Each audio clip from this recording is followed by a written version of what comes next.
Assalamualaikum warahmatullahi wabarakatuh. Kami dari kelompok 7 akan memberikan tutorial uji Chi-square independensi. Sebelumnya, uji Chi-square independensi digunakan untuk mengetahui apakah terdapat hubungan yang signifikan antara dua variabel kategori yang diukur pada sampel yang sama. Uji ini merupakan jenis Chi-square yang paling sering digunakan dalam penelitian sosial dan pendidikan. Dengan data yang disajikan dalam tabel kontingensi untuk menganalisis keterkaitan antar variabel. Sebelumnya kami ada hipotesis dengan judul penelitian hubungan antara tingkat pengetahuan tentang demam berdarah dengue atau DBD dengan perilaku pencegahan pada remaja di Desa Sukamaju. Dan deskripsi kasusnya, seorang peneliti ingin mengetahui apakah ada hubungan antara tingkat pengetahuan seseorang dengan perilaku nyata mereka di lapangan. Peneliti membagikan kuesioner kepada 20 orang remaja. Untuk variabel pengetahuan diukur dengan skor total kuesioner skor 1 sampai 75. Skor di atas 38 dikategorikan sebagai tinggi, sedangkan skor 75 ke bawah dikategorikan rendah. Dan untuk variabel perilaku juga diukur dengan skor total kuesioner skor 1 sampai 75, di mana skor di atas 38 dikategorikan baik, sedangkan skor 38 ke bawah dikategorikan tidak baik. Untuk pertanyaannya, kita ada dua. Yang pertama, lakukan kategorisasi data skor numerik menjadi data kategori tinggi dan rendah. Dan yang kedua, ujilah apakah terdapat hubungan yang signifikan antara kategori pengetahuan dengan kategori perilaku menggunakan uji Chi-square pada tarif signifikansi alfa sama dengan 5% atau 0,05. Selanjutnya, kita mau memasukkan data terlebih dahulu. Kita buka Excel. Kita blok terlebih dahulu.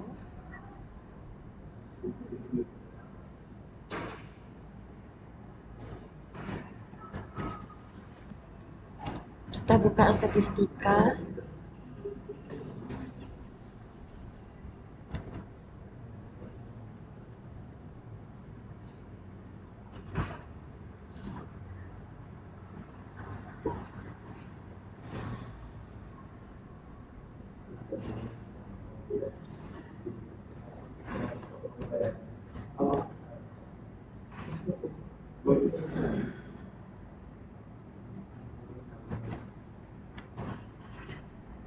Kemudian kita klik variabel view.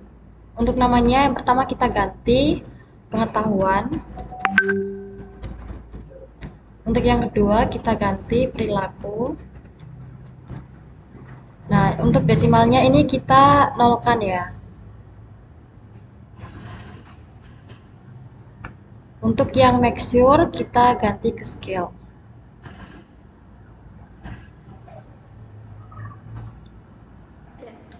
Selanjutnya, klik transform, kemudian yang record into different ini, terus pengetahuan satu ini ditaruh sini, kasih nama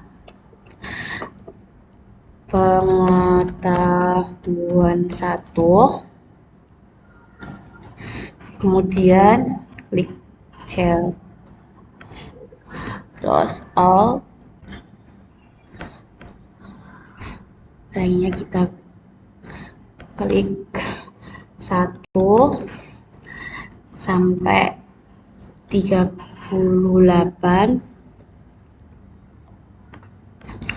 kemudian value kita kasih nama 1 karena kode 1, kita add.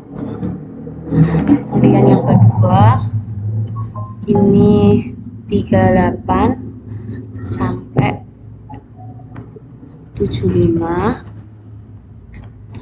value-nya kita kasih 2, kita add,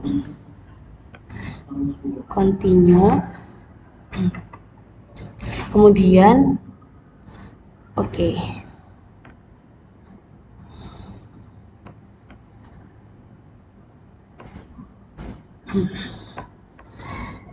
Kemudian kita klik ke variabel view-nya,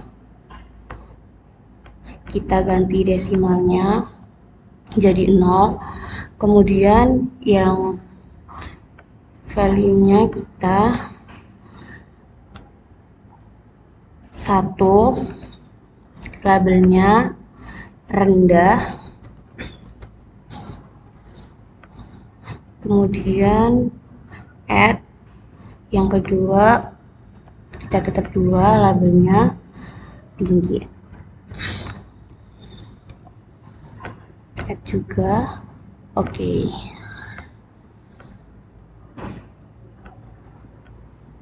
Untuk perilaku, kita klik transform, lalu kita record into different variables. Lalu, untuk kolom pengetahuan, kita keluarkan terlebih dahulu, lalu ganti dengan kolom perilaku. Di sini kita ketik perilaku 1 tanpa spasi, lalu change. Lalu kita klik alt and new values, lalu kita tulis di value-nya 2. Karena ini sama rentang range ininya, jadi kita tidak usah mengetik. Lalu kita continue dan kita OK. Lalu kita kecilkan dan kembali ke data view. Kita klik variable view, lalu kita ubah di value-nya, kita edit menjadi value-nya kita isi 1 dan labelnya kita isi baik. Lalu kita add dan value-nya kita klik 2, lalu kita tulis tidak baik, lalu kita add dan OK. Lalu desimalnya kita ubah menjadi 0. Setelah itu kita klik data view dan sudah muncul keterangan baik dan tidak baik. Selanjutnya klik analyze, habis itu descriptive static, terus habis itu cross tab, masukkan variabel kategori pertama ke kolom row dan variabel kategori kedua ke kolom kolom. Selanjutnya klik static dan centang T-square, lalu klik continue. Pada menu class centang observed, row, kolom, dan total, kemudian klik continue dan OK. Hasil uji C-square akan ditampilkan pada jendela output di SPSS.